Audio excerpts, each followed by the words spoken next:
Now, how long do you think it's going to be until SpaceX gets that big shiny rocket in Texas flying? How long? I mean, I don't know. And did you know that we are now orbiting the first thing we've ever orbited that may actually destroy us here on the Earth? Yes! So, good times. And a little bit later in the show, we are going to be talking to Peter Beck, the CEO of Rocket Lab. You may have heard of them. They're kind of a launch company from New Zealand. Cool. Been doing some really, really cool stuff of late. And, you know, we have some questions from you. You can give us some questions. We'll ask. It's just the way it goes here on the show. So this is tomorrow, Orbit 12.02. Good morning. How's everything up in the sky?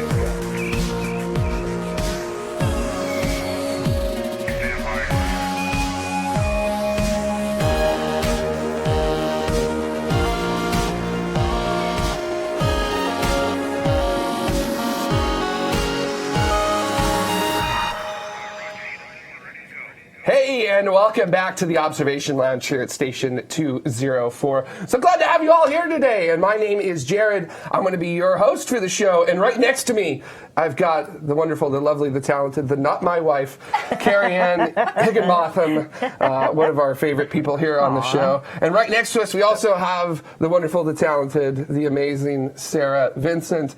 And then all the way over on the right side, we've got the amazing, the rocket expert is what I would call you, Michael Clark. Thanks everybody for coming on today. And since you are a rocket expert, Mike, we're just going to go right into what has probably been one of the more exciting stories that's been happening over the past couple of weeks, which is that we've been watching a really shiny rocket being built in real time outside in Texas by an aerospace company you may have heard of called SpaceX. So, Mike, you want to bring us a little bit? Who? What was that again? Such a weird name. Yeah, they're building shiny rockets now, not dirty rockets. So, Mike, you want to tell us a little bit about maybe what's been going on? On a serious note, I think that it's really amazing that SpaceX has been building this thing out in the open. And what we're talking about is the Starship Hopper, I guess we're going to be calling it, because I guess the name has recently been changed to Starship for the upper stage of the Big Falcon rocket, which I guess they're just calling the Falcon Heavy, I guess? No, not Falcon Heavy. They're just calling it like the Super Heavy or something like that. I'm sure the name's going to change 4 more times before it Probably by the flies. time this recording comes out, yeah. Bigger Heavy. Give it a tweet. The larger Heavy. Heaviest Heavy. There it is. Yeah, look at it. Isn't it gorgeous? Glistening. That's the actual photo, too, and it looks really similar to the render that Elon Musk put out just a couple of days or weeks before this. But this is the actual photo, and they built that thing nice out in the open. That, for sure, is a render that you're seeing on screen there. Yeah. But, I mean, this is just incredible. I mean, the fact that they put this together out in the open and lots of people were taking photos of this, not just getting pictures from SpaceX and Elon Musk.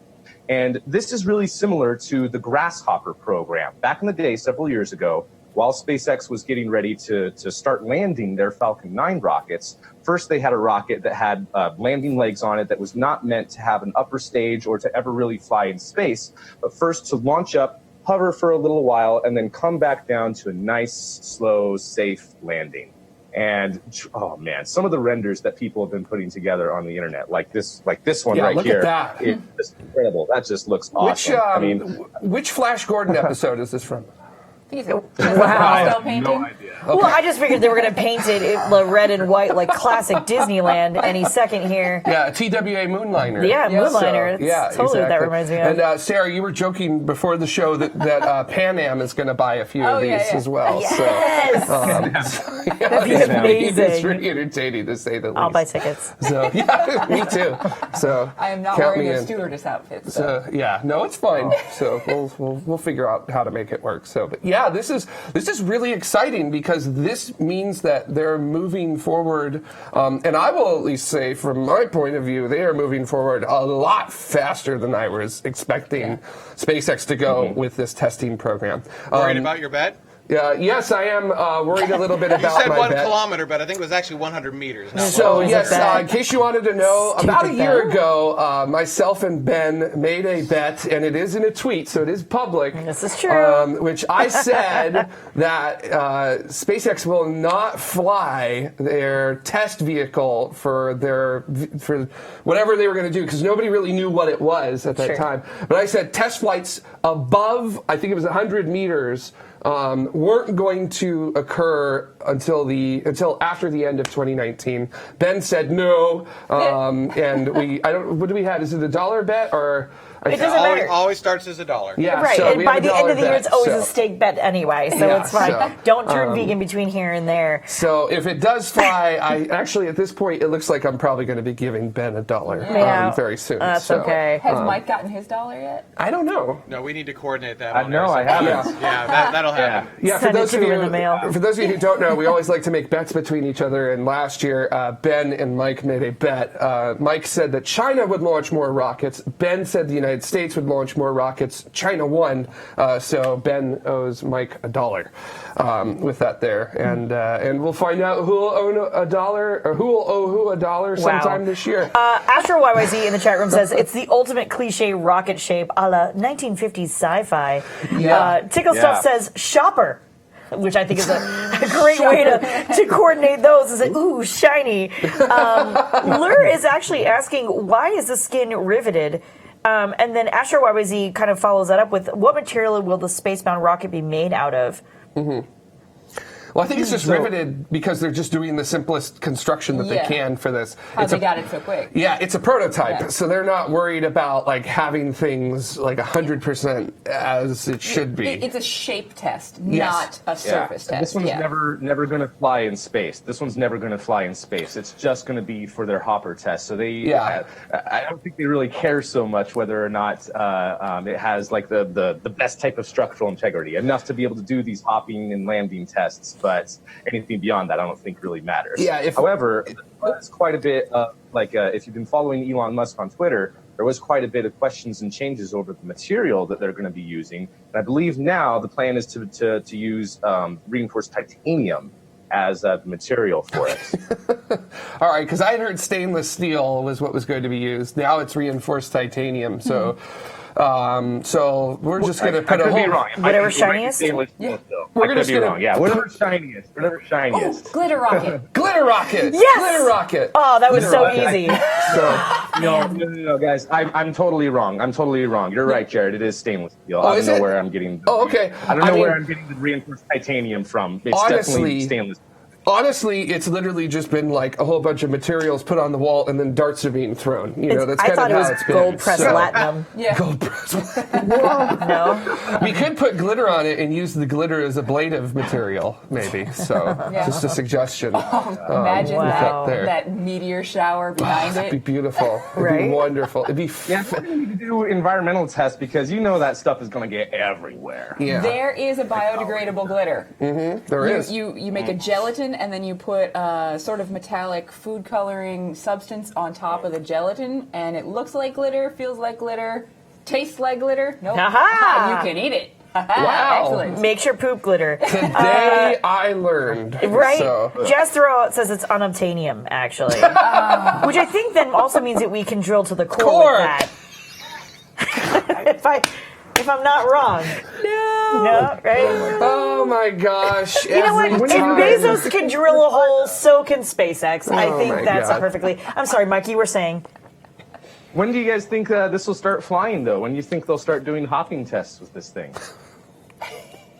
I think it could be within the next couple of months, honestly. And for all we know, they might do it a lot sooner than that. It's really interesting to me, this whole development back when it was the international or the interplanetary transport ship, then BFR, and now spaceship, that the entire time, I mean, during all the presentations, Elon showed all the progress that they've made, bending metal and stuff like that. And yet it seems like the general opinion is that oh yeah, that's still going to be years away. And it's no, they're building this thing.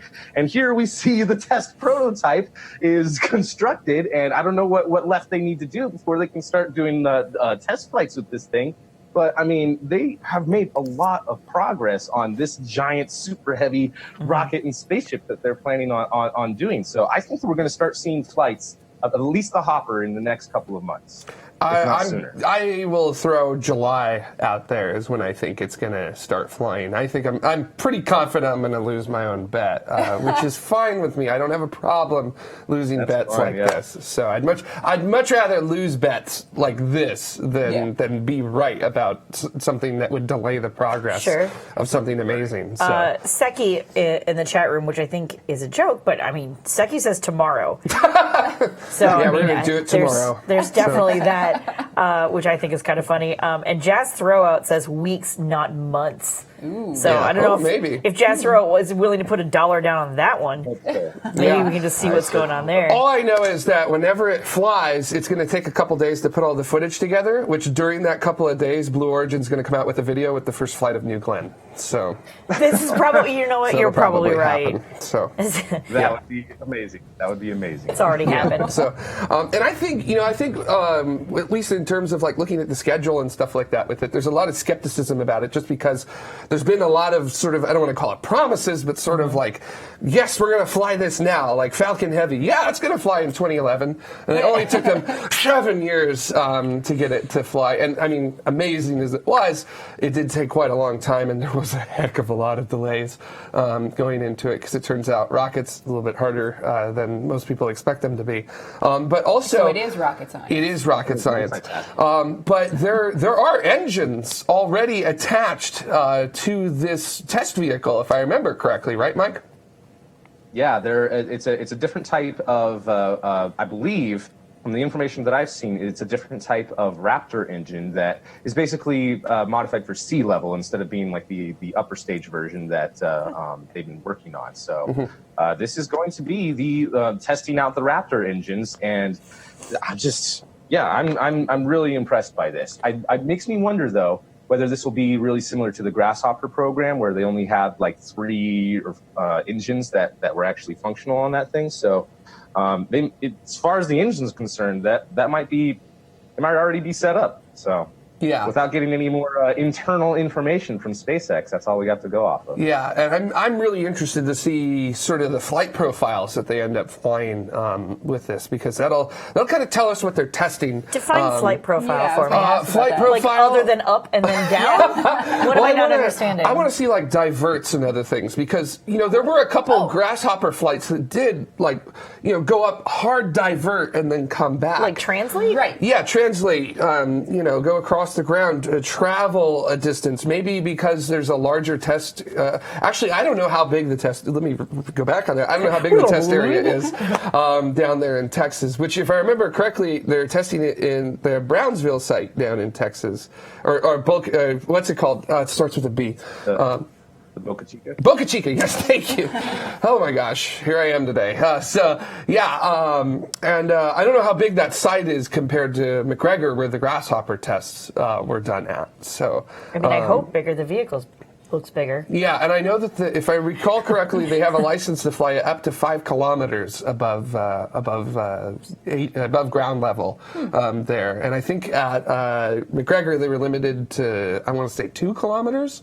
In that area, they really couldn't fly it actually all that high. Vax Headroom in the chat room says that Tim Dodd, the Everyday Astronaut, has a new video about this.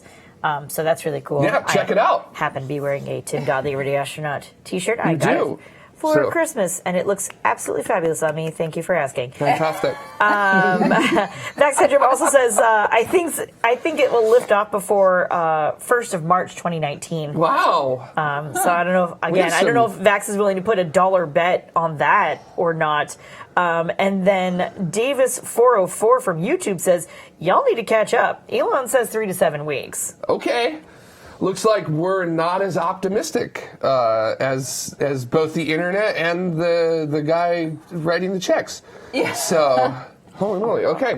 Well, I guess we'll find out. I guess that's the bottom line. I want to be really official about this. Vax Hedron says, I'm down for $1. Okay. Well, All right, Vax, so that is now public. So FYI. is it between Vax and Tomorrow itself, or is it like Vax? I think Tomorrow can afford $1 bet, Okay, sure, yeah. right? It's Collectively, on Vax. that's only like what? From everybody? 20 cents from each of us? Yeah. I'm willing to put It's that on in. Vax. It's on. Right. So I hope you're ready. 7 So- weeks, huh? 3 to 7 weeks. hope 3 that to 7 we're weeks. for sure. I really hope we are. Yeah. Yes. Again, like I said earlier, I have no problem getting proven wrong about things like this. I want to be wrong about things like this. So, because it'd be so good. So, Lur says, well, it'll lift off before SLS. yeah. Space Launch System from NASA. Oh, goodness. And we may talk about some things involving that a little bit later. We might get to that. So, and also, Starhopper's not the only thing that SpaceX is focusing on right now. There's another. Look how beautiful that picture is. Look at that! Oh my gosh! It's the future is now. Like, The look at future. that. The future of 1970s. Hey, I don't Well, why care. not? Whatever, look how pretty that is, man. Yeah, that's gorgeous. That is like Space Mountain 1970s Disney, if I've ever seen it, and it's amazing. Definitely is. So, in We fact, are living in Tomorrowland. yes, finally, and that is such a beautiful vehicle sitting there. And of course, we're talking about the upcoming demonstration mission 1, the first flight of Crew Dragon, which will, eventually, return humans from the United States to the International Space Station. I was like, I don't know where you're going with this. Why Yeah. do I you was keep trying to pausing? think of where I was going Pregnant with it, pauses too. are just driving me crazy. So that's why I was pausing so much. But Gotcha. yeah, look at these photos. Yeah, wow. Just looking so good. I know it doesn't have dragon on it, but man, it's just pretty. It's It just is. pretty. It's that future we've always wanted. Oh, that's funny. So specifically, what is demonstration mission 1? Whew. So with the Crew Dragon, they first have to make sure that all aspects of the vehicle will work and it will successfully be able to dock with the International Space Station. Unlike the Cargo Dragon, which is berthed to the space station, which means that the robotic arm will grapple the Dragon and then move it into position to berth it to the space station. The Crew Dragon is going to be docking under its own power and using LiDAR and radar and its own thrusters to dock at one of the ports that are assigned for the crew return vehicles for both Crew Dragon and for the Boeing CST-100 for Starliner. So they got to make sure that all of those maneuvers and all of those aspects will work. And just in case anything goes wrong, they don't want any people on this first mission. So yes, even though this is the Crew Dragon, there's not going to be a crew on this first mission because, I mean, it's really similar to the Cargo Dragon mission. The very first Cargo Dragon mission didn't actually have any cargo on board except for a wheel of cheese, and that was more of a joke. Yeah, I was wondering, are they going to put like a joke payload on this, somewhere? Like, I certainly hope so. Actually, I mean, Introtron in the chat room says, is there a brother of Starman in DM1? Yeah.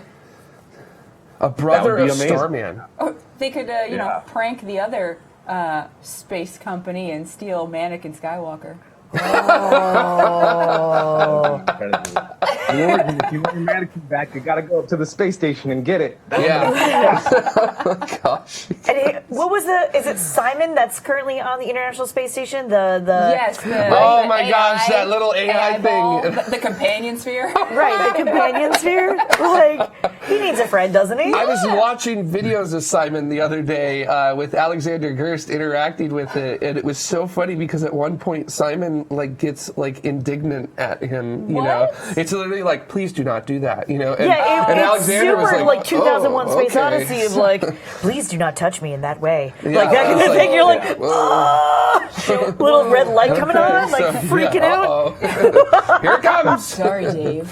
Yeah. Right. I'm sorry, Alexander. I can't plug the hole in that Sawyer stereo, right? Helio pausing in the chat room says, will it bring any cargo?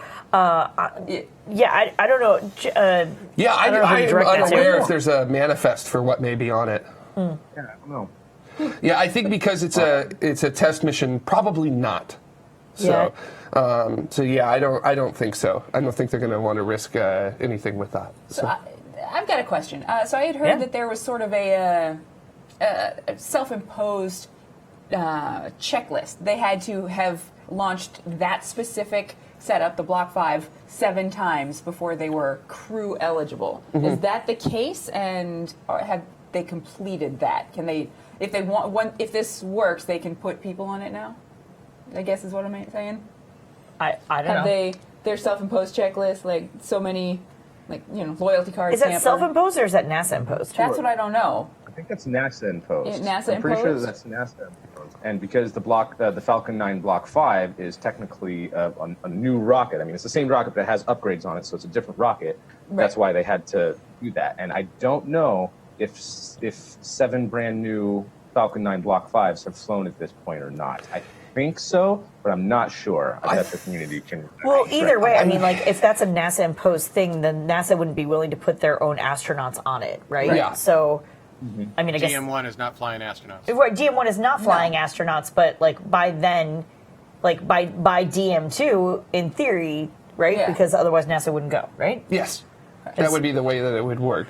I thought I had heard that it was the pressure vessels that needed to fly multiple times, not just the rocket. That they were also looking at the pressure vessels as well, for the pressurization of the fuel tanks. In case you didn't know, you have to pressurize fuel tanks, and you have to dump a gas in there somehow in order to do that. So, and you store that gas under tremendous pressure in these pressure vessels.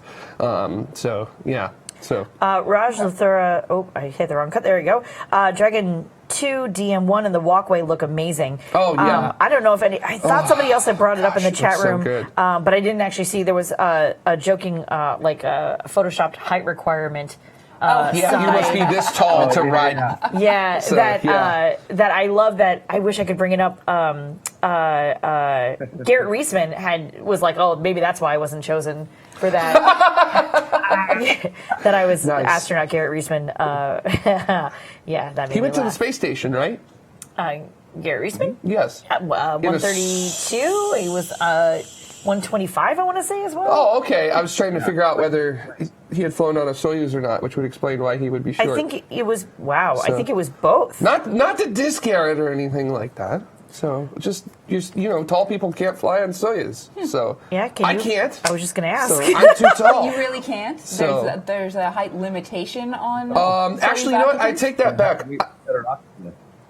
If I remember right, Paolo Nespoli is taller than me. I'm 6'3", which is how many centimeters is that? A lot. A lot.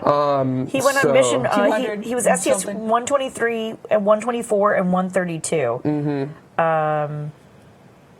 Yeah, and then he was also part of Expedition 1617. Okay, so maybe he did fly on a Soyuz. Yeah, I think he did. So- He speaks Russian fluently, so I would assume. Okay. Well, I figure if you're going to the space station, you have to. They do have to train, yeah. Yeah. So that is a thing that works with that. So but Thank today you, I learned. Wikipedia, for So, answering that one for me. But Paolo Nespoli's taller than me, and he flew on a Soyuz. But if I remember right, he basically had to sign a waiver with Roscosmos that said, if I get hurt, I will not blame you for that. So, because Don't they all have to sign a waiver anyway? I mean, I guess sounds about right. So, it's And not not just like Soyuz, but I mean for everything. I mean, this space flight could kill you. You okay with that? Yes, I am. is that? No, I mean, acknowledge there that it I is. still There it am is. hydrogen. Oh, Ben, you were amazing. Oh, I love it. Good I job. love it. By the way, I'm digging the mood lighting in the white room there. It's Right? more the pink room. And Yeah. I'm digging it. I like it. That's so funny. Alex RTP, I'm going to assume from Twitch says, I don't think that sign was photoshopped. I think it was, though. It was I mean, photoshopped, yeah. But maybe not. Although What do I know? I would not be surprised. I wasn't there. If it actually does end up being there. And then Beth says, we have to sign waivers just to watch tomorrow. Yeah. Probably. Yeah, well, imagine how many we had to sign Just to be on tomorrow. So, Oh, Maybe man. in danger of club killing you. Are you okay with that? That is amazing. yeah. Speaking of danger and the potentiality of being killed, everything being destroyed, everything you know and love. That's it. It's over, man. Such a good segue. A very cool, That's good. a very cool Really proud of mission that I've been following for a very long time that I'm very excited about. OSIRIS-REx, one of my favorite backronyms ever. I have to ask. Okay, first of all, tell me what OSIRIS-REx is, and is there a? Let me crack it open while I'm at it. yeah. So thanks for putting me on the Osiris. spot. So. Is there a Rex on the mission patch at all? I don't know if there is a T-Rex I don't on think it. because Rex is king. oh, right. Yes. Yeah, it's Osiris So, the king, yes. not Osiris the thunder lizard. Yes. Yeah. Exactly. So But maybe OSIRIS-REx. in the future. Yeah. Yeah. The Cyrus was a god. Does that mean the name is God King? Yeah, well, Yes. Osiris was a specific. Thank yeah, you, so a Tars. specific god. Ha! Look at that. Go ahead, read it. Origins, then we can put it on. spectral interpretation, resource identification, security, regolith explorer, OSIRIS-REx. Hurts so good. To asteroid. Yeah. Acronym. Man. Yeah, if you've ever heard of it, that is most certainly a. Thank you, Beck Fedra, in the chat room, and then Tars for spitting that one out. I appreciate that. That was amazing. So, So, all right, so tell me what this actually effing means. So it's an asteroid named Bennu, which is one of the Egyptian gods of death. In case Is you that wanted to know. is that the origin of the name Benjamin by any chance? I don't know. Well, that would actually require Ben to be capable of killing something. So probably That's true. not. He's frightfully afraid of spiders. Go on. You don't like spiders, Ben? That's after dark Hey, topic. we're moving on. We're Go moving on. I on. say they're adorable, but anyways, They are with all those eyes looking at yeah, you. especially when they dance. The dancing ones are so cute. But Bennu is a potentially hazardous asteroid for us here on the Define Earth. potentially hazardous. Like, I feel like all asteroids are. Dude, can you hear that rain? This is amazing. Yeah, I don't know if you guys can hear it, but it's raining. It can't rain in space, Hey, so I that can must hear it, be. so don't worry about It's a hyperdrive engaging. Are we like It's going through an hyperdrive. asteroid belt right now? We're shifting to Yeah. hypergulf. Yeah, yeah. Don't worry So- about it. Just, Don't worry about just, it. just fuel shift on the space station. It's fine. All right, cool. So I'm sorry. Okay. OSIRIS-REx. So Bennu is potentially dangerous to Earth because why? Because it's a near-Earth asteroid, and But the its orbit will take it It's one of those types. Yeah. on a potential collision course with Earth in Yes. 200 years? 100 years. over the next 200 years, there is a 0.37% chance. Wait, Or, excuse me, what- 0.037% chance of it hitting the Earth. 0.037. 1 in 2,700 chance of it hitting the Earth. Okay, so we're concerned about this. Yes, that's actually one of the That's- highest probabilities of a potential asteroid impact of known objects. All right. In our solar system. So I just want to make sure I understand all this correctly. So Bennu, we saw Bennu and we're like, man, that's going to get close soon. And then we were like, hey, but we have enough time to go look at it. Yes. Right? Yeah. And so then Yes. we sent OSIRIS-REx. Yep. It's a backronym. To go look at it, and we're now currently there. Yes. Looking at it. OSIRIS-REx. OSIRIS-REx. Stupid question. Are we just going to look at it? No. Well, We're okay, going to so do something really cool. Yeah, the better we understand it, what it's made of, how it's like if the better we understand what it is, the better able we would be to potentially shift its orbit, shift its path, if it became a higher than 0.02%. Okay. Like, as we get closer, we'll get it as so. Okay, the better we understand it, we can decide. Okay, if we put a nuke on it and blow it up, if it's Armageddon just, style. right? Exactly. So Bruce Willis. Willis. So if we Bruce Willis this thing, then if it is just a big old pile of gravel, we've just made a huge shotgun blast at ourselves. Going back to the spider thing, have you seen that video where the guy hits the one, he thinks it's the one spider, and then there's 8 million of them, That's right? amazing. Okay. No, It's all like, the babies. hilarious. We'll do that in After Dark. Okay, so We'll show okay. that to Ben. So in other words, that's the reason we're looking at it, right? Because Yes. in theory, it could also just be like a sand pit, It could. right? I mean, it's probably not. It's But not. Dust pile that as soon as you touch it, just well, all right. So, Yeah. but what are the other potentials that it could be, if it or is what are a- the other potential answers that we could have? Right. So if it is a big ass chunk or a couple larger chunks stuck together. Technical term. Right? Big ass chunk. I'm going to acronym that someday. Yes, one day you will, and it doesn't matter because at least Carrie Ann understands it now. So go on. Right, so if you got one solid big ass chunk in there, Yeah. or a couple lobes that have accumulated smaller particles around it, then if you put a nuke on it, you're not going to do a whole lot. Right. Because as small as it is, asteroid style, it's still big. Yeah. Because the Chelyabinsk asteroid that exploded above Chelyabinsk in 2013, that was only the size of a school bus. And it luckily didn't kill anybody, but it damaged lots and lots of stuff. Okay. Injured a couple thousand people, too. Yes, a lot of that yeah. was like flying glass from the shockwave of the explosion, because luckily Yeah. it didn't hit the ground; Right. it exploded above ground. It was, it was early in the morning, Yeah. and all of a sudden a bright light, and people Yeah. went and saw a smoke trail, Right, and they and were then- like, "What's that?" Boom. Yeah. So, moral of the story: if you see a bright light with don't go near Yeah, right, the duck. window. Wait for the shockwave, then go near the window. Right.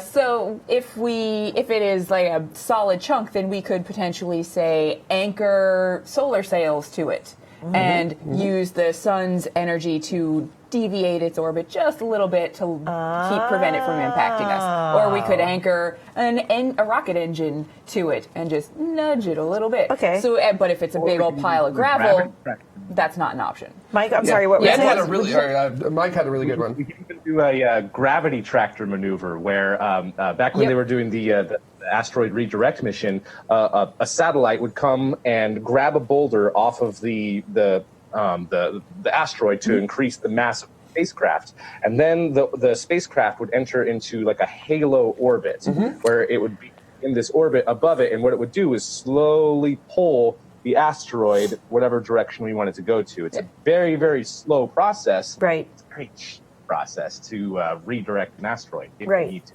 Okay, yeah, okay. I feel like that's something we've talked about in the past on here. So then, okay, cool. So then, where was I going with this? So Robert Sutton off of YouTube in the chat room says OSIRIS-REx went into orbit hours before the Ultima Thule flyby. Yes.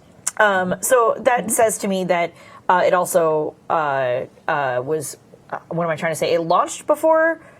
No, it couldn't have launched before Voyager. No, Yeah. it launched in 2016. Okay, it launched in 2016, and then we're just getting here now, and it's barely 2019. OSIRIS-REx technically arrived at Bennu in August. Oh, Except it was just sort of maneuvering itself around Bennu to kind of place itself into the orbit that it was going to go into on New Year's Eve, which it's now in that orbit. And this is actually the smallest body a spacecraft has ever orbited. That's So, cool. in case you wanted to know. And this orbit is ridiculous. I mean, the Bennu itself is, oh my gosh, what? It's only like... They were that graphic Oh, showed man. that it was an Empire State Building tall. Yeah, it's not very... wow, It's okay. just like 1,000 feet across. But the orbit that OSIRIS-REx is doing around it is like a 62-day orbit. Yeah, it's got so much energy still that it's got to be in that high in orbit. It will need to lower its energy so that it can lower its orbit until it can just pop down to the surface and grab the sample. Yeah, it is ridiculous. Oh, wait, so it's grabbing a sample. It's grabbing a Is it sample. bringing We'll grab it a back to sample. us. back to us? Yep. Yes. Okay, that was my next question. Okay, so then, all right, so then how long do we think that's going to take? So if I remember correctly, they're basically going to be scouting out OSIRIS-REx for this year, scouting out the surface of Bennu, and then sometime next year they will go down to the surface. They'll use the arm to grab a sample, and then check it out, make sure everything's working correctly, grab the sample, and then put it in the sample return capsule. And then come home? It will come home, and that sample return capsule should come back in late 2023. Because OSIRIS-REx will actually leave Bennu, burn its engine to leave Bennu, and put it on a trajectory where the capsule will enter into the Earth's atmosphere, and then OSIRIS-REx will burn its engine to go back out. So. Okay, and then it'll take again forever to look at the sample, right? Yeah, sure. And then decide what we need to do. Not particularly. I mean, if you look at the last sample return mission that the United States did, which was Stardust, which returned in 2006, it did samples from Comet Wild 2 that it flew past. Within about a year, we were already starting to get results back. Okay. From that, and so it shouldn't take too long to do that. But I do know that the samples are going to be split between the United States with NASA and JAXA, the Japanese Aerospace Exploration Agency, in Japan as well. Oh, so what if we get different results? From the two different samples? Yeah. That would be spectacular because we would not expect two wildly different results from the same body. So that would be an interesting result for sure. So. All right, but then would that change our path to destruction? Potentially. It's kind of looking at what it's I made realize out of. I can see it in your faces. I'm asking really bizarre questions, but I figured fun. I can. So, Yeah. so there's already some preliminary results Okay. we have from OSIRIS-REx. Yeah. So Uh-huh. we know, looking at Bennu, I mean, just looking at it, you Yeah. can tell it's a rubble pile. Sure. So it's basically a bunch of material that's come together. It's not a solid object. It's Okay. a big bunch of rocks. So I mean, a big bunch of rocks. Right. But it is one of those things where hit it with a nuke, shotgun blast. Right. Like, oh no, look at what we've done. Yeah. So it's one of those. Also, one of the Say it'd be other raining down on us. yeah, Yeah. not so raining. Yeah, okay. So that's Climate what shock. that was. It was Bennu. And another very interesting result as well that they have found is they've actually found hydrated materials, clays, in Bennu. So that means that the parent body that Bennu came from had water in it. That doesn't mean it was liquid water. That just means that there was water present in that parent body, and it was able to make hydrated materials like clays, which we found clays at Bennu. So, which is not expecting that. All right. Well, so just for Jade, we'll mention how the universe clearly is very moist. Yes, Bennu is moist. All right. Good. Yeah, I'm so- excited. All right, You're real excited now, and then that will fade by the time I figure out what is happening in 2023. I'm not going to lie. Yeah, Not gonna lie. fantastic. Well, we'll bring it up again. Okay, good. With that. Thank you. I appreciate that. So, what we're going to do, we're going to take a quick break. But before we go to break, of course, we want to thank our Escape Velocity citizens, you folks, along with everyone else who helps us out on Patreon. You help make the show possible. So, thank you so much for helping us out here. You folks give us $10 or more per episode, and you get your name in the shows more than we do, as I like to say. Yeah. With that there. Now, there are a multitude of ways that you can help out the show. It's not just necessarily financial. If you have the ability to code, if you have the ability to market, I believe we're looking for someone to translate captions for us now. Totally. We're trying to become multilingual and really, because I mean, we don't want to just get a select group of people excited about spaceflight. We want to get the world excited about space and everything in it. So, and in order to do that, we can't just do things in English. We really want to I mean, to be fair, we barely out. speak English sometimes. I know. I mean, we just make up our own words, so that definitely needs to be translated for the world. I've been speaking it for 30 years, and I can only do it so good. So, Nice. That was better than you think. Yes. Well, I personally like to think I does it well. So there's just so many ways for you to help us out. But if you do want to help us out financially, you can head on over to patreon.com/TMRO. So what we're going to do, take a quick break, and after this break, we are going to have Peter Beck, the CEO of Rocket Lab, on here to talk about some of the cool stuff they've been doing, because they have been launching a bit since we last had Peter on in August of 2018. So stay tuned. There's more tomorrow right after this. Look into her face, determination in her eyes. She won't give up or quit or fall for little fashion lies. Filled with awesome expectation, this girl's a fascination. And nothing in her way will keep her from her destination. 'Cause she's fire walking, she's fire walking. When it's hot, she keeps on moving. Through the heat, keeps on improving. Yeah, she's fire walking, she's fire walking to be free.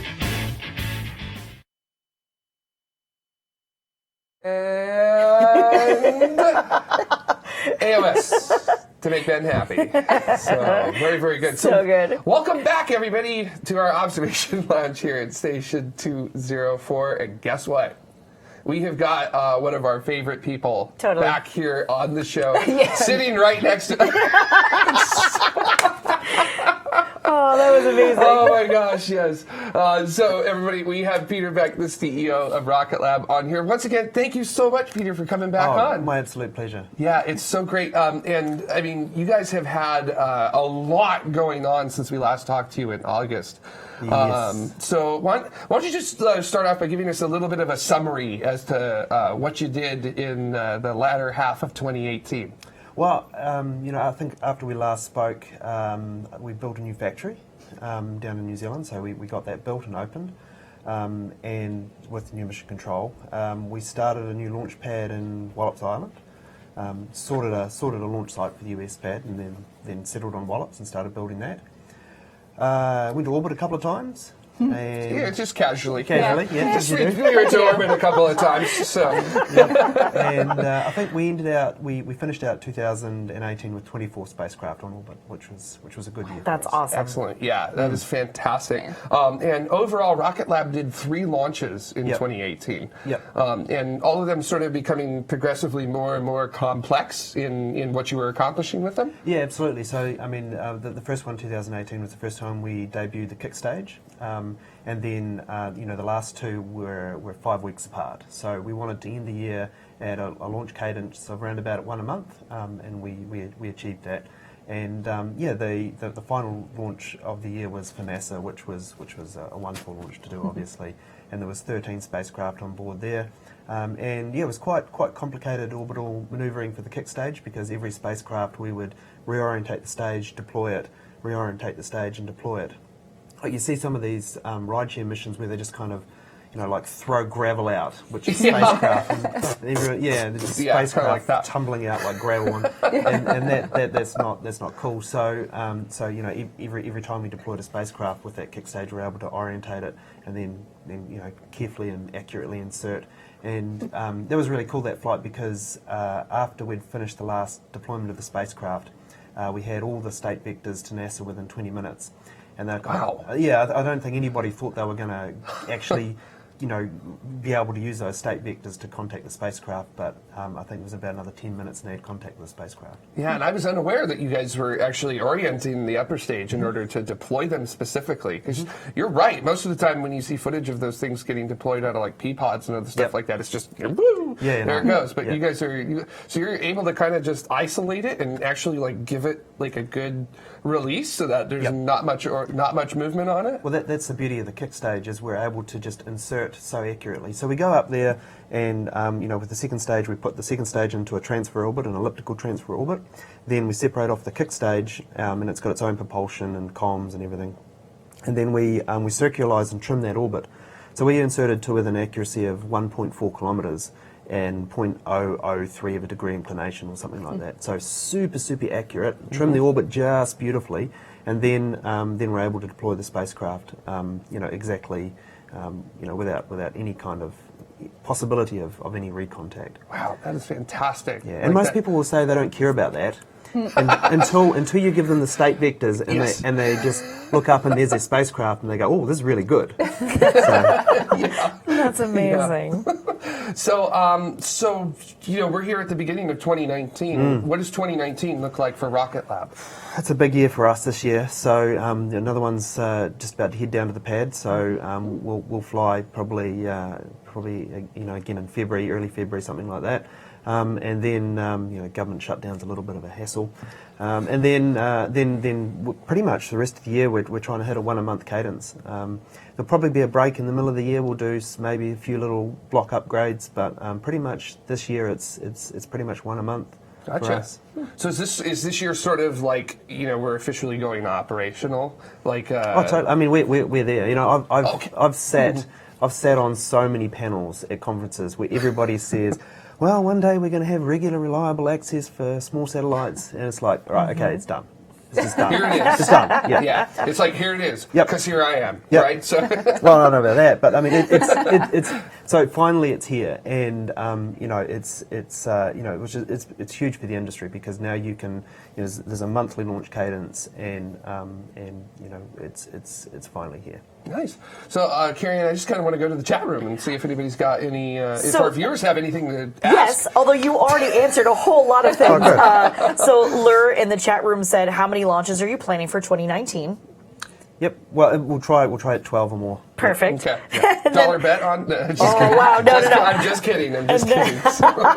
Astro YYZ said, to follow up, Lur, when is the inaugural 2019 launch? So it'll be in February. Yeah? Yeah. Awesome. Okay. And then Vito80 said, any upgrades to the rocket planned in 2019? Yeah, I mean, we've got 3 major R&D projects that we're starting this year for 2019. So they're significant projects. Like I said, we'll probably have a little bit of a break, maybe for a month in the middle of the year to do some upgrades. But generally, we'll try and hit that cadence. Really nice. Really nice. Stephen Grace wants to point out off of YouTube, very proud to be a Kiwi. Prodigal Son asks, how far along is the Wallop site? So that's moving at lightning speed. So I think September is when we're trying to get our first flight out of there, which is a really short period of time to basically build an entire launch site. It's not, but a lot of people think we're just building a launch site. It's not just a launch site. It's an entire integration building. It's a building that we can house 4 rockets. It's got 2 clean rooms. Engineering facilities. So it's vast. Yeah. I kind of want to ask about the Wallop site. Is that going to be exclusively equatorial launches out of there, or no? I mean, something Wallops. else? Yeah, no, Wallops. We get sort of 60 to 37 degree inclinations out of there. So Cool.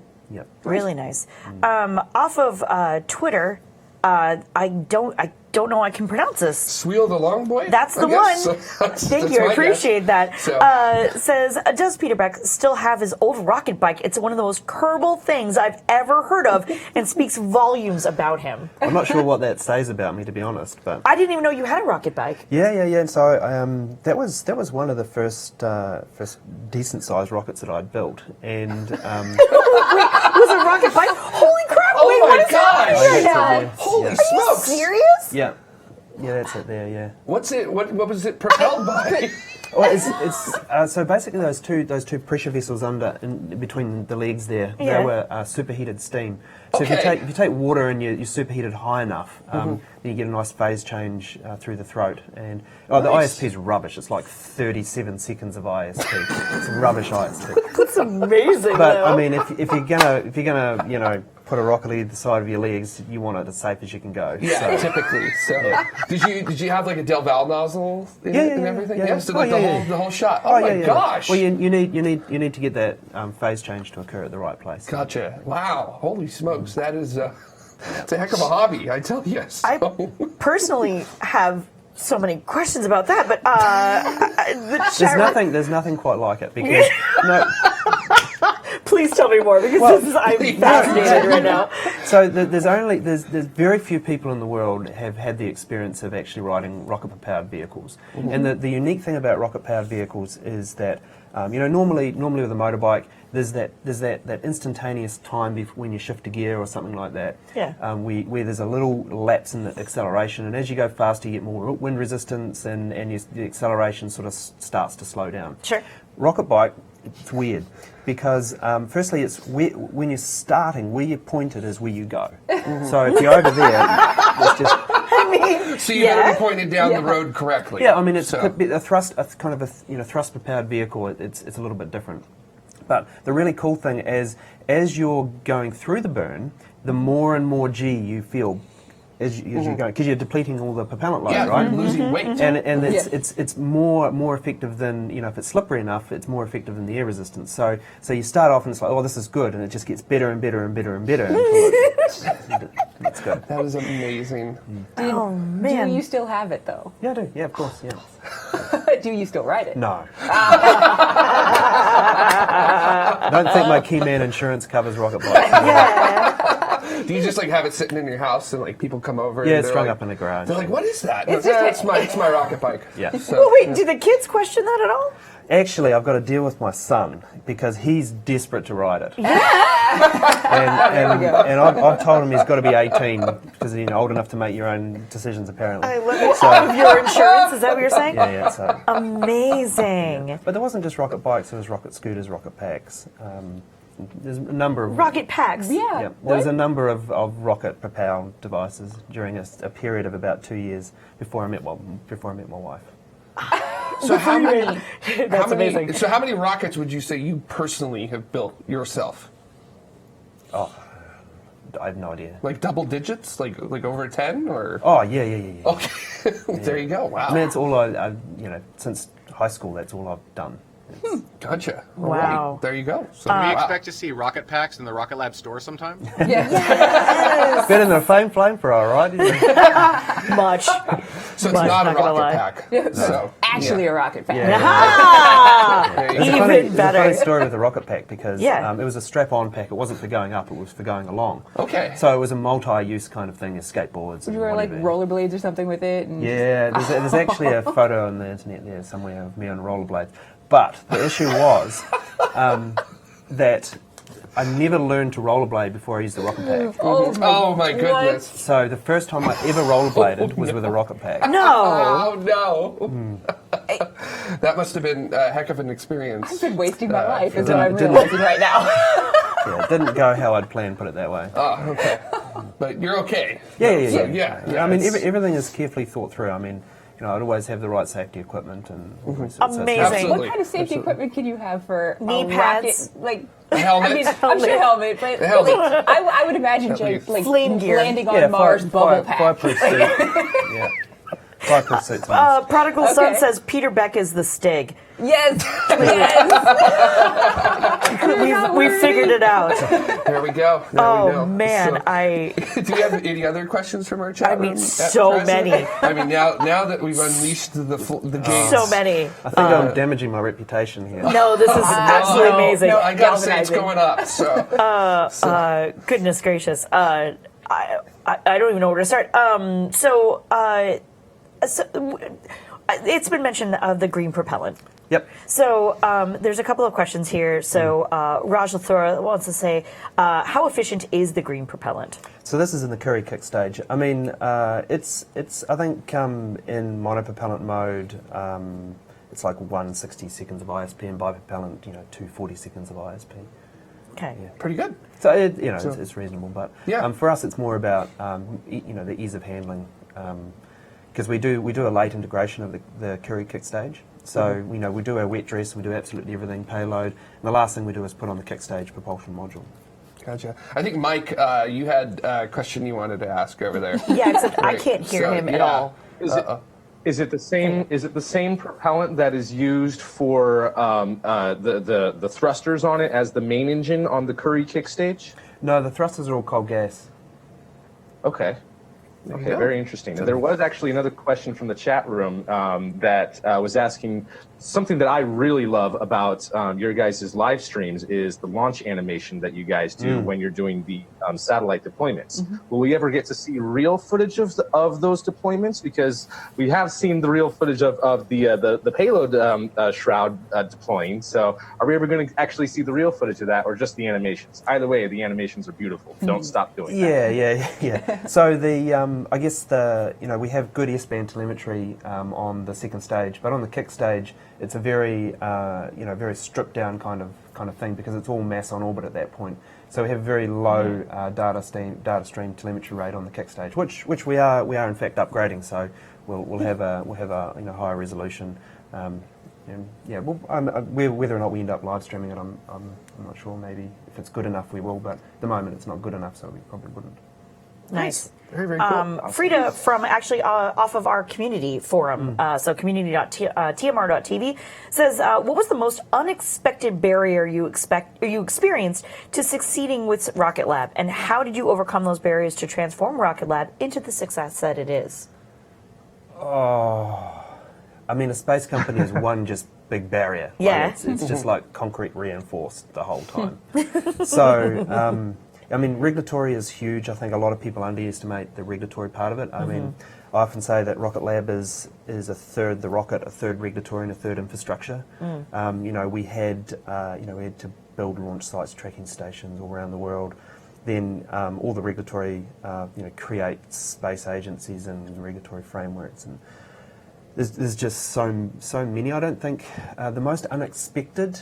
We had quite some interesting discussions with New Zealand Customs about outer space as a freight destination and as a customs depot kind of point, and whether or not they need to inspect something that's going into outer space. That was unusual. Interesting. Interesting. It's all the kind of the little things that regulations that have been created never actually considered that this was going to be a constraint. Yeah. Oh, that's fascinating. Yeah.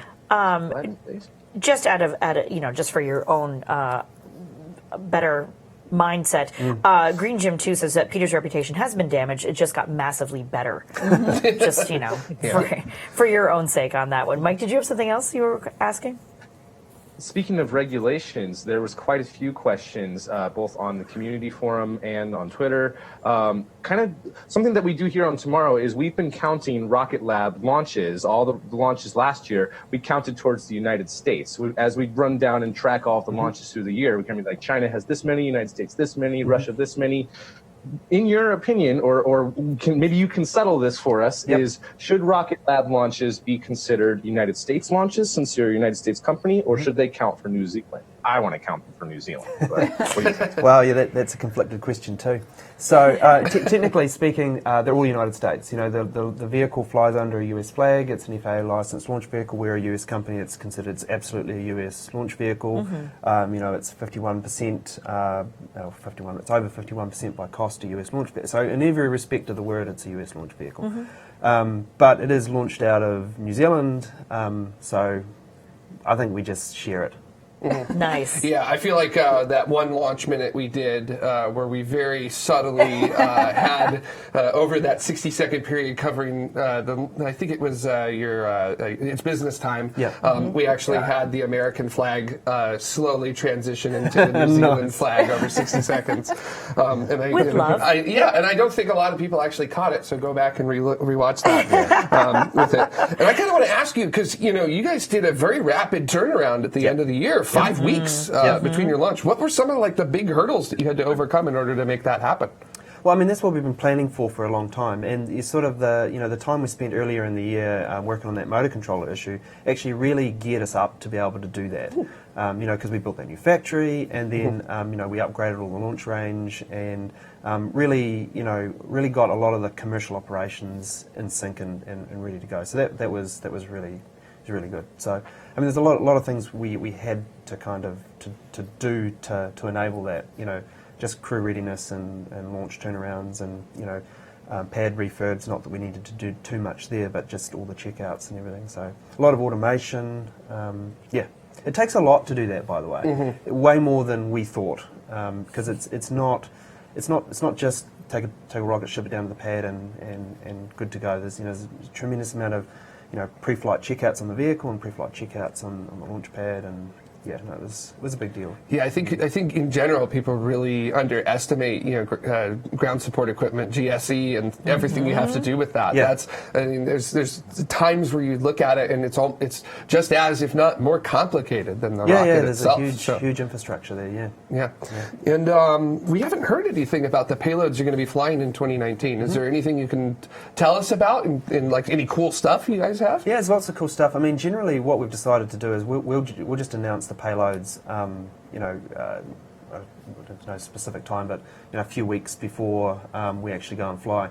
And there's a couple of reasons for that. Is they're quite dynamic, and that's the whole point of our service, right? Is turn up and late load and these kinds of things. So I think rather than kind of laying it all out and it all changing all the time, we just thought, well, what we'll do is maybe a month, a few weeks before flight, we'll just announce this payload, and then we'll go, and then we'll announce the next one, and then go. And I apologize. Have we announced the payload for the next launch? No, we haven't. No. Okay. Did you want it? And that kind of makes me wonder. I'll get in trouble. No problem. By who? You own the company. That's fine. No. It's totally fine. Actually, Satellite Forward off of YouTube asked, any big reoccurring customers? I think that can even be modified just to any reoccurring customers. Yeah, really. I mean, I think this year you'll see, you definitely will see some of that. Yeah. Some build out of some interesting Nice. stuff here. Fun. Yeah. Nice. Very cool. Something I really love is how you guys name your missions. And when you're talking about how a lot of the late loading for the satellites, do you guys decide on a name kind of closer towards the launch once all the payloads have been solidified, or can you give us a little insight into your guys' naming process? It's total anarchy, to be honest. It's just so. Such a good answer. I love it. That is great. Yeah. And you know, we do name them pretty late, and we go out to the staff. Or sometimes to social to come up with the good names, and we've got a big backlog of just fascinatingly good names. So, Awesome. Yeah, I was going to say, if you don't mind, we'll go over some of the names that you've done. The first flight was called "It's a Test," Yep. so which I thought was Very maybe one of accurate. my favorite names for a test flight ever. and where that came from was actually because you have to submit a name to the US Air Force, so that and they put it in their register, and it flashes up on their NORAD screen of this name, and most people call it like 6377111 or something like that. And we're like, no, we want to make sure that they understand what this is. So that's where it came from. I love it. And then your second flight was called "Still Testing." Yep. So Well, we were still testing. yeah, it's very self-descriptive. If you go to New Zealand, you'll be driving down the road and you'll just see Creek 1, and then you'll go a little bit further, Creek 2. No. It's very, matter of fact. It's very this is the way it is. Yeah. Kind So of Kiwis are thing funny to it. people. So I'm not sure if it's funny, but it's... your third flight, which was sort of the first official flight of Electron, it was called "It's Business Time." Well, it is business time. And there's sort of like a little bit of a double meaning. Yeah, to there's a that. little bit of fun there. Yeah. So yeah, exactly. And then your fourth one, I absolutely love your fourth one, just because we're here in LA and JPL is a big deal. And you said this one's for Pickering, which is named after William Pickering, who was actually head of the Jet Propulsion Laboratory here in LA. And did you guys pick that because it was your first flight for NASA? So there's a few reasons there. Yes, first flight for NASA, big JPL contingent on our flight, and also, of course, he was a New Zealander. So it sort of ticked all the boxes, and it was really cool because we had a lot of the Pickering family actually at the launch, watching the launch at Mission Control. Awesome. That's awesome. So we had a big group of the Pickerings. That's so great. Actually, that kind of ties in a little bit. Zapfan off of YouTube says, is there a visitor center at the launch site? No, I mean, given that it's a private launch site, Mike is so upset. there's no kind of need for that, and it's very, very remote as well, so it's very difficult to get anywhere. Is there one at Wallops, or will there be one at Wallops? Could there be? Well, I mean, I'm not sure if Wallops run tours of their facility, but if they did, then of course we would be able to get through it. Well, Wallops Mike, you've has been like to Wallops for a launch, right? Wallops has like a NASA visitor center and a public viewing site for launches, at least to see the launch complex 0A, where the Antares flights take off of. So I have no idea what the relation is from that public viewing site to where you guys are building your new launch site. And is this going to be Launch Complex 2 for you guys? Yeah, so it is. Yep, Launch Complex 2, and it's literally in between the Minotaur pad and the Antares pad. Nice. So it's right in the middle there. So yeah, if you go to the public viewing areas, you'll be able to see it. And I think we're going to do something in the visitor centre there. We'll dump an Electron there or something. Yeah. Oh, nice. Very, very cool. That would be really cool. Our field trip. John Rumpf off of YouTube is asking I assume he's asking if it's even going to be a thing. Humanity Star 2. No, I think we achieved everything we wanted to achieve with Humanity Star. I mean, it was a one-off signal to the species of the planet.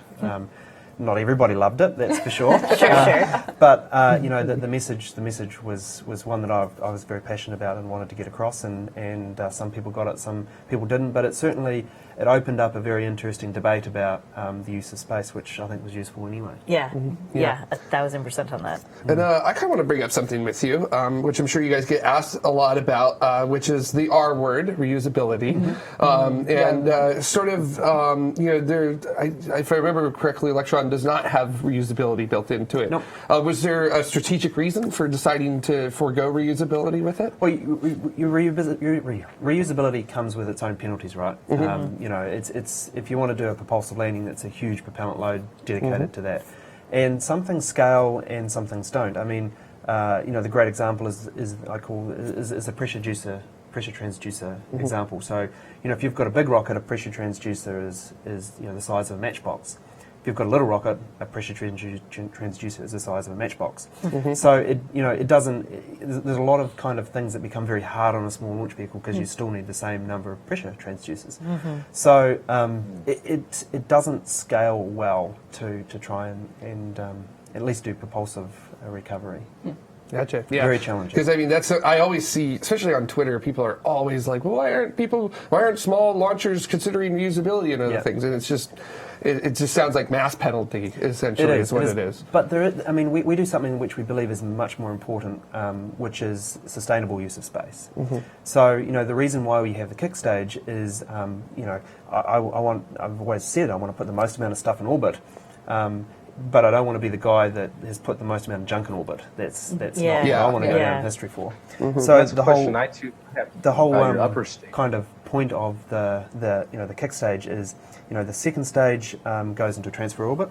So its business time is deorbited.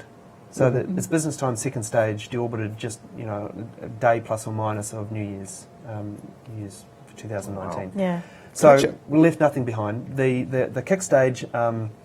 You know, we circularize the orbit because it's got a high drag, low mass, and its own propulsion system. We deploy the spacecraft, then burn that and put that into a transfer orbit. So we leave nothing behind except the spacecraft. And you know, I think this is a point. This is the industry's dirty little secret, to be honest with you.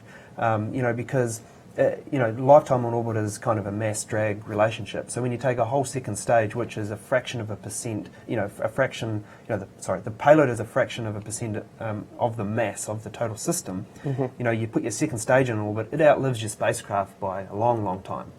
So, you know, a lot of people don't realise that, you know, 70%, at least by mass, on orbit is dead rocket bits, not dead spacecraft.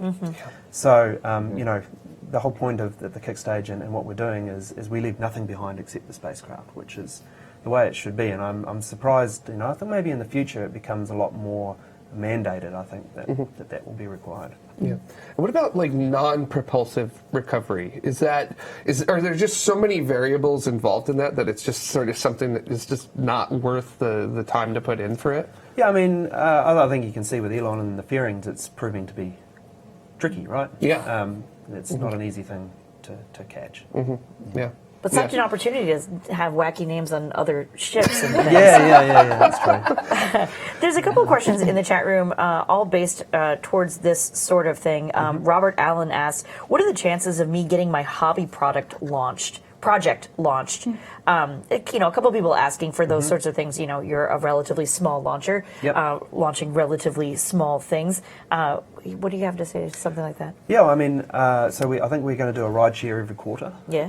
To try and, you know, create opportunities.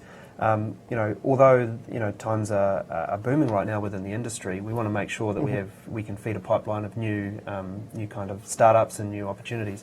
So we'll try and do a ride share every quarter. I mean, where the vehicle excels is one small microsat dedicated, or, you know, 2 or 3 microsats dedicated. That's what the vehicle was built for, right? I want to go to this orbit on this day, and I want this kind of insertion. And then, you know, the only solution for that right now is like a Pegasus, 56 million. So, you know, that's where the vehicle really, really excels. But it's important that we try and do these ride shares to allow, you know, people to get their projects up. It's important.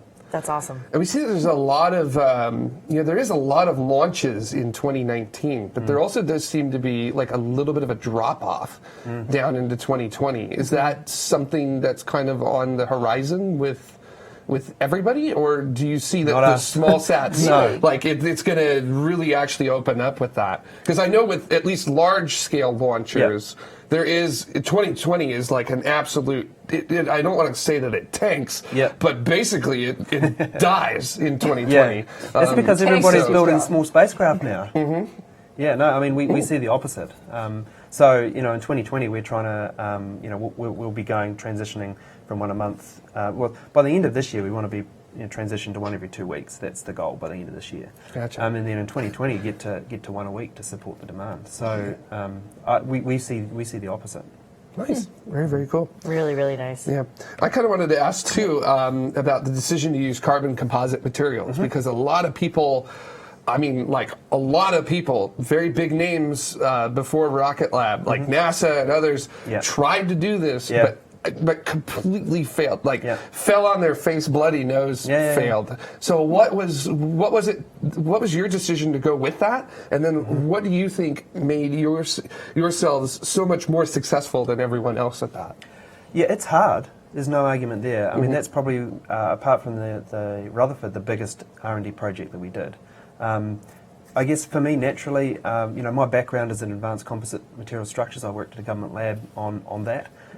So it was a natural material. There has never been a Rocket Lab rocket that's ever been made of anything other than carbon. So we've never built a metallic rocket. So for us, it wasn't really a decision. But it's a real issue. It's a really tricky issue to solve. You've got two major ones. You've got obviously the oxygen compatibility and the cryogenics. Cryogenics, you've got microcracking. That's a big deal to kind of sort out. And then obviously oxygen compatibility is a big deal. But the electron tank is actually, on both stages, is a really advanced tank. It's a common bulkhead, so none of this cheating stuff where you've got two bulkheads. It's a common bulkhead, so you've got kerosene one side of the bulkhead, liquid oxygen the other. It's a big long tunnel. It's a proper tank. And we're able to to get the oxygen compatibility near to aluminum. So with all the BAM full hammer tests and stuff. So it was a big project. But I mean, it is tricky. Yeah, it's tricky.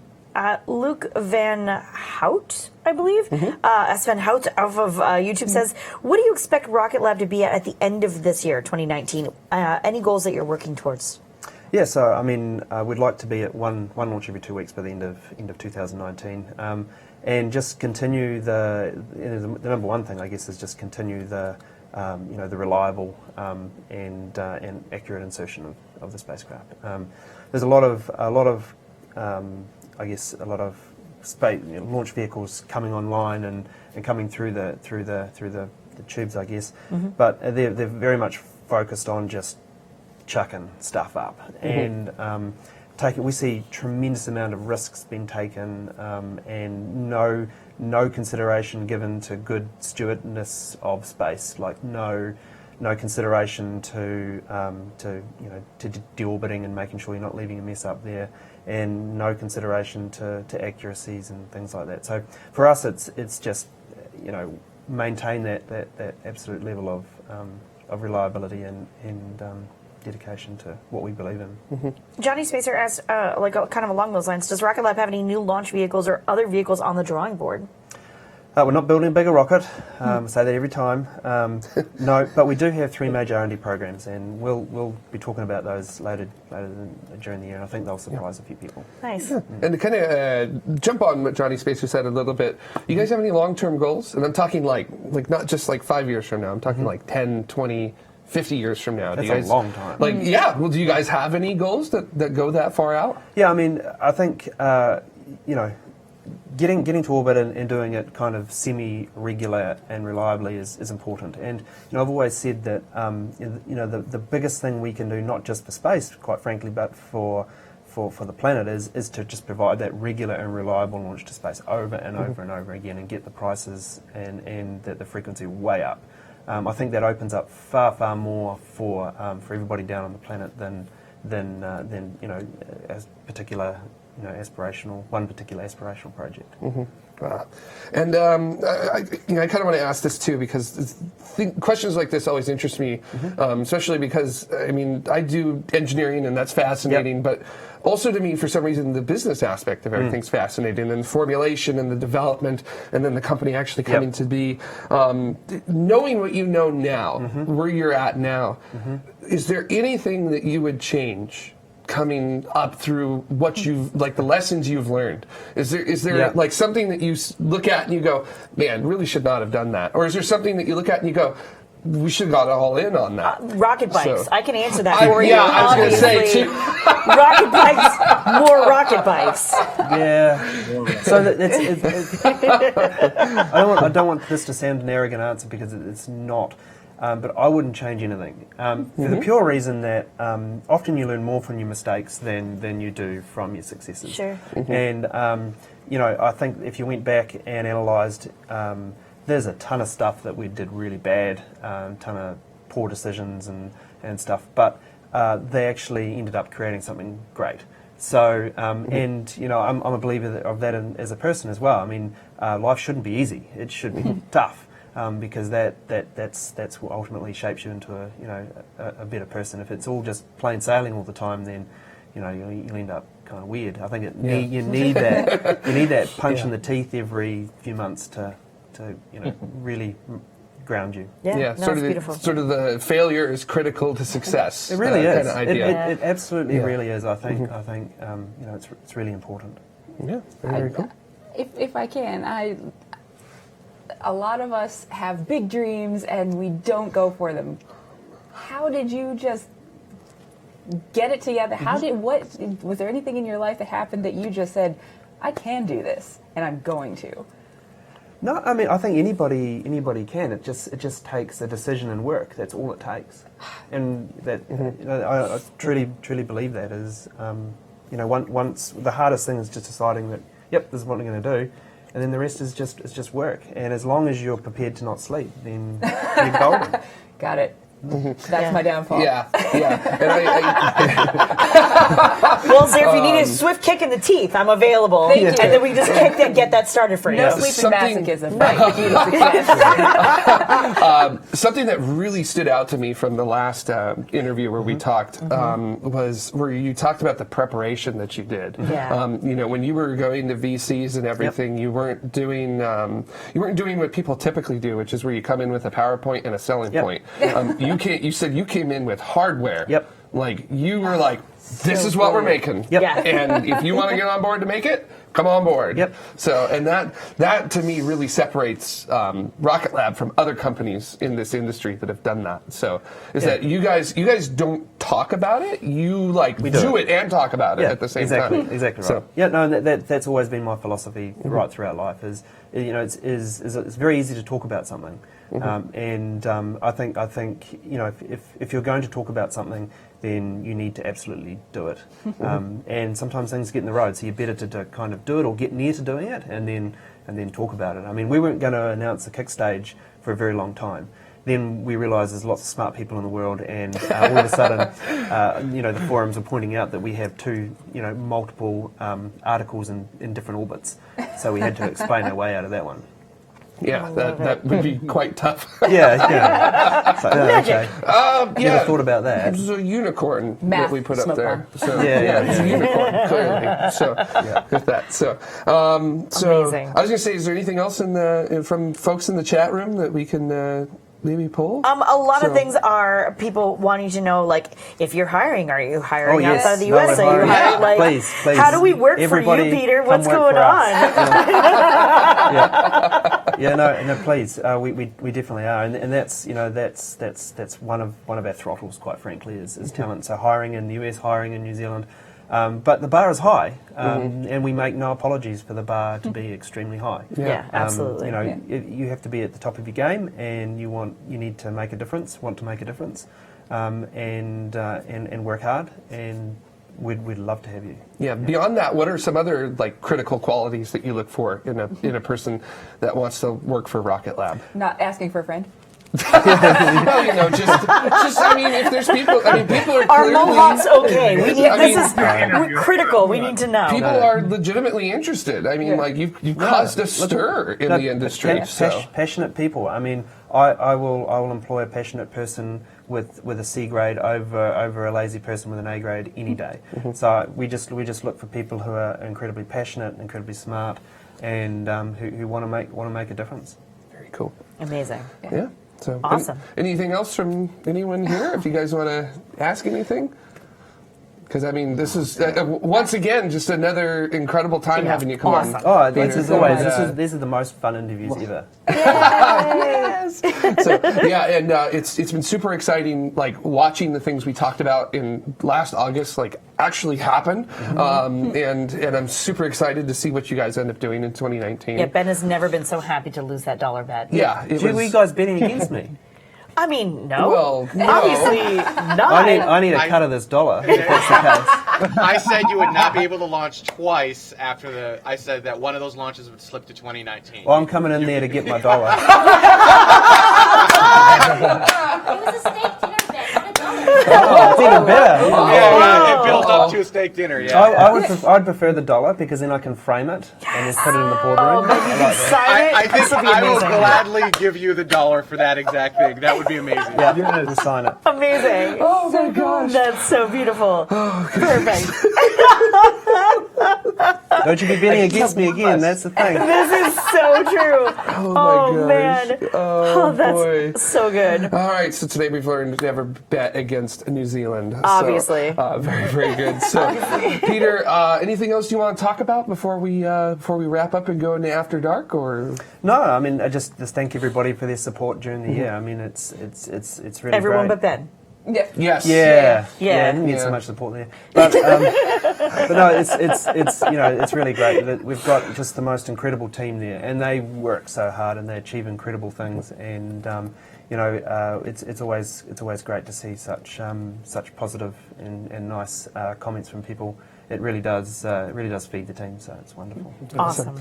All right, well, Peter, guys rock. thank you so much for coming on here. Oh, my pleasure. It is always just great to talk to you, especially because Rocket Lab is a major player. I don't care what anybody else says. They are huge, and they are really changing the game. No one says what they're aiming not, for. Jared. So- No one has there ever are said they're people not. who Just you, apparently. Just you.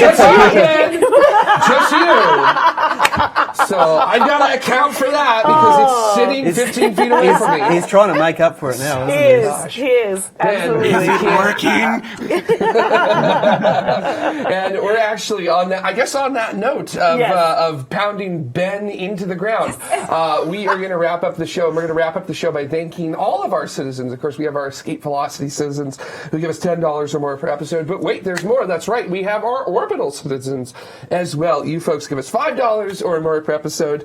And then we also have our suborbital citizens. And I think it's amazing that we now have to reach a point starting here, not starting later in our citizens, starting here where we actually have to sort of stall for time in order to allow you to actually see your name somewhere on there. And then our orbitals, our ground support citizens. Speak slower. Yes. You know, all you have to do to become a ground support citizen, literally all it takes is $1 per episode. That is it. And I mean, a lot of people would think, oh, $1's not a lot. That's why we do dollar bets here at Tomorrow, right? 'Cause it's not. See where that not can a get lot. you? But it really is impactful to what we're able to do here. Our show is all about not just getting people excited about space, but allowing you to actually connect to space. Because I honestly don't know, Peter, have there ever been any other interviews where people have been able, who have been watching, to kind of like ask you questions? No. That's And why I then love this show. Have the curveballs come out of nowhere, and you just Yeah. got to figure out how to grab it as it hits the ground. Yeah. And work it that way. So Very that's- nice questions. I was expecting way worse than that. I was expecting-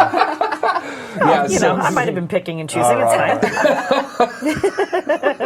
Yeah, so that's I always feel like that's what really sets us apart is that we get you excited, but we also try to make sure that you can connect with the universe as well, and the universe that we're in and the universe that we're helping enable. So and that's just always amazing to me. It just blows my mind that we're able to actually pull this off. I like that. The universe we're helping enable. Yeah, well, we are enablers. That's for Be the change you want to be. sure. So, Yeah. yes. Girl, what's Yeah, up? there you go. So, next week on the show, we're going to have Martin Zaitz of the University of Stuttgart. Stuttgart's, There you go. excuse me here, a small sat society team. There's not enough S's really difficult in to that say. name. So they're going to be chatting with them about be awesome. various projects, including an experiment on the International Space Station, cool. suborbital rocket launches, and a 3-unit CubeSat that they're going to be launching around 2020. So Cool. some very Huge exciting CubeSat. stuff. So, I mean, right? Like, who doesn't want to go to college and work on a CubeSat? So, like, that sounds super exciting, right? So, I suppose that does it for Orbit 12.02. Thank you so much for watching, and we'll see you next week. All right? Bye, everybody.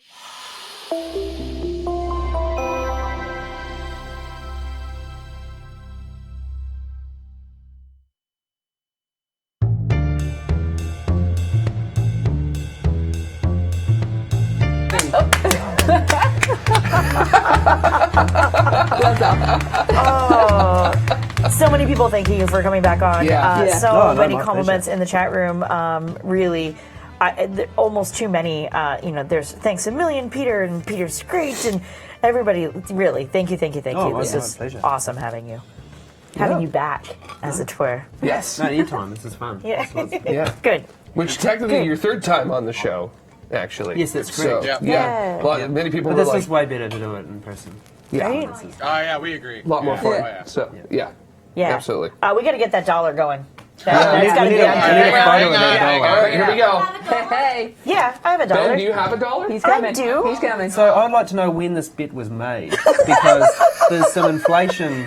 Surely. Oh, good call. I think I don't also know have what Peter 20 in thinks. my Was it in wallet if you 2018? need. Because- And yeah, should we there tie was. should we tie it to like the value growth of Rocket Lab? Because if it was done Yes. pre-launch and we've Yes. done a couple of launches, then This is the this is vicious business pretty acumen serious that we all need to inflation. learn. Ben, I think you screwed up. So I'm pretty sure that you Y'all done goofed. messed this one up. So. You got the. I'll have to write an That was made, IOU. maybe. No, I have a dollar. Where? Where's your? Where? It's. Oh man! All right, give me a second. I'm gonna take all the things. This is magical and amazing. Wow, it really is happening too. Oh yeah. So, Oh yeah. this is- No, this that's is- what happens when you bet against Rocket Lab. Wow. Absolutely. Damn straight. Damn straight. Yeah, I can't even wait cheated. to, So I had two bets. I had Rocket Lab and I had US would launch more than China. And so then I obviously put the Rocket Lab launches all in the US category to bolster Yeah. my chances. Right. And I lost them both. Even when I cheated, I lost them both. I think that's the lesson. Yeah. Yeah. Wow. All right, I think the so lesson here is that Ben shouldn't gamble. Period. Sure, yeah. all right, so here's the question: Is it the 1, the 5, or the 20? Well, you don't ask me the question because you know Oh, the yeah. answer, right? Yeah. Well, no, ask the chat room. I have a 1. three. Here we go. I have a 1. That's what I have an a American 5. dollar looks like. That's what an Yep. American 5 I looks have, like. I have a 20. Hey, So- we have a lot of international viewers. This is That's true. important. So, Loopy says 1. Allison says 20. And apparently 20, 20. 50. Thanks, Thanks, Robert. Robert. Thanks, Robert. Oh man. Oh, with signatures. That's a good idea. Yeah, with signatures. Yeah. But you're not allowed to sign on your. All right, it's 1 with signatures or 20 without. I mean, How if about that? you're not going to use it, you're just going to frame it. I think it'll be all right. yeah. I don't want to go to jail over this dollar. Wouldn't it be banned if he's Oh, that's a good point. Which is in the best condition for display? The 20. Wrong.